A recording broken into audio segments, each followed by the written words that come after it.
Why believe in God? Part three. um, well, let's see. So I talked about that we're spirits. I talked about that something happens to you when you are born again. So here's the thing. um, we, because we're so influenced from the time that we're born, by the world around us, it is a task for us to overcome our flesh, and our mind to believe God. And so it does seem strange to us. In fact, the Bible itself even says that the things of God are foolishness to men, to just a natural man. God already knows all this, and so really, He's giving man time. He's giving us time to know, and to believe, and to learn. Now, one, I mentioned that there's evidence that God exists all around us. Our own bodies were fearfully and wonderfully made. Science is starting to realize that there's creative order, and then I talked about being born again. Um, there's look, God wants to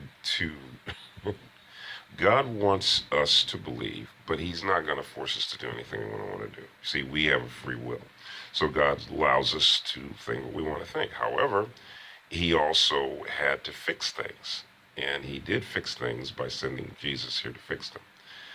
Man was given dominion in the earth, and then He gave that up to Satan, and Jesus came and got that back for us, got our freedom back. But He also still put it back into our hands to decide whether we wanted it or not.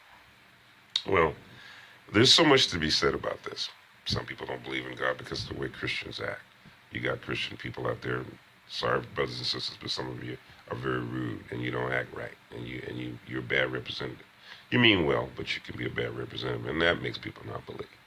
Inconsistencies in Christians who say they're Christians and they live one way and they do something else. Folks, don't judge God by us people who miss it. Judge God by what Jesus did. Accept God for who He is. Find out who He is. You take time to Google and find everything else out you want to know. Why don't you give God the same time? Okay? Because He's trying to help you. He wants everybody saved. He wants everybody delivered. He didn't make man for destruction. And God's not sending people to hell. We miss it because we don't do what we've been told that's going to help us. If somebody tells you the bridge is out and you pay no attention to them, then when you get to that bridge and you find out it's out and you didn't do it, it's on you. So, there's so much to say about this. Well, look, I try to keep these things to 3 minutes, but, it's a lot to say. Remember this, once again, Jesus is Lord.